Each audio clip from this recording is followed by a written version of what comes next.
तो अपने कृष्ण लला को गले से लगा कर रखे हम। मैं गीता का अध्याय शुरू कर रही हूँ। मैं इसमें पूरी गीता के पूरा अध्याय पढ़ूंगी।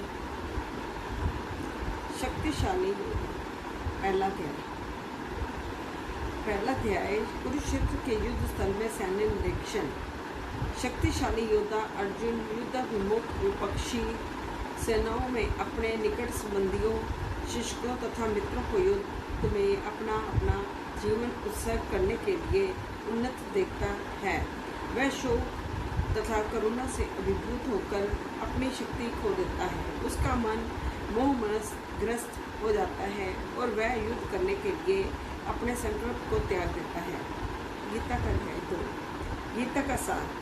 अर्जुन शिक्षक रूप में कृष्ण की शरण ग्रहण करता है और कृष्ण उससे नश्वर भौतिक शरीर तथा नित्य आत्मा के मूलभूत अंतर की व्याख्या करते हुए अपना उपदेश प्रारंभ करते हैं। भगवान उसे देहांतरण की प्रक्रिया, परमेश्वर की निष्काम सेवा तथा सर्वरूप सिद्ध व्यक्ति के गुणों से अवगत कराते हैं।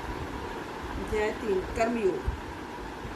इस भौतिक जगत में हर व्यक्ति को किसी न किसी प्रकार के कर्म में प्रवृत्त होना पड़ता है, किंतु ये ही कर्म इसे इस जगत से बांधते या मुक्त कराते हैं। निष्काम भाव से परमेश्वर की प्रसन्नता के लिए कर्म करने से मनुष्य कर्म के नियम से छूट सकता है और आत्मा तथा परमेश्वर विषय दिव्य ज्ञान रूप कर सकता है। अध्याय 4।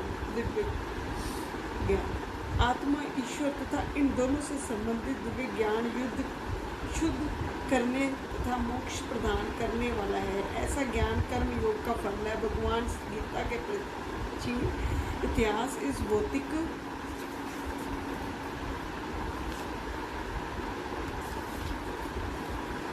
जगत में बारंबार अपने अवतरण की महत्ता तथा गुरु के पास जाने की आवश्यकता का उपदेश देते हैं। कर्म योग कृष्ण। अध्याय 5। कर्म योग। कृष्ण भावना भाव कर्म। ज्ञानी पुरुष दिव्य ज्ञान की अग्नि से शुद्ध होकर ब्रह्मांड सारे कर्म करता है, किंतु अंतर में उन कर्मों के फल का परित्याग करता हुआ शांति, विरक्ति, सहिष्णुता, आध्यात्मिक दृष्टि तथा अनंत की प्राप्ति करता है। अध्याय 6। ध्यान योग। अष्टांग योग मन तथा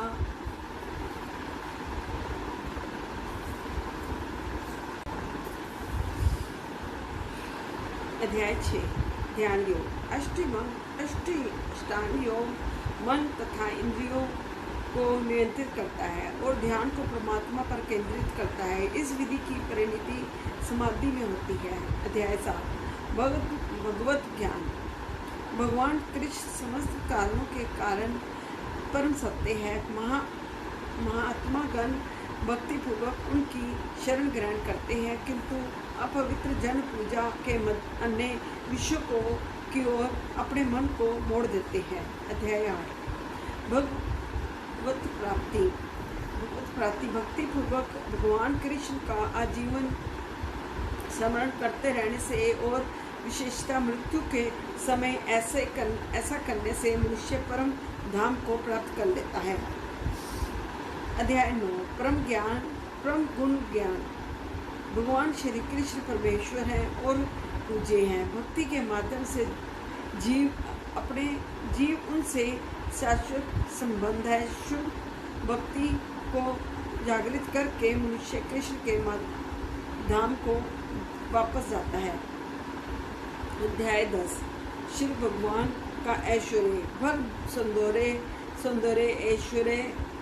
सौंदर्य ऐश्वर्य या उत्कृष्टता प्रदर्शित करने वाली समस्त अद्भुत घटनाएं, चाहे वे इस लोक में हो या आध्यात्मिक जगत में, कृष्ण को देवी शक्तियों या ऐशों को आंशिक अभिव्यक्तियां हैं। समस्त कारणों के कारण सब रूप कृष्ण समस्त जीवों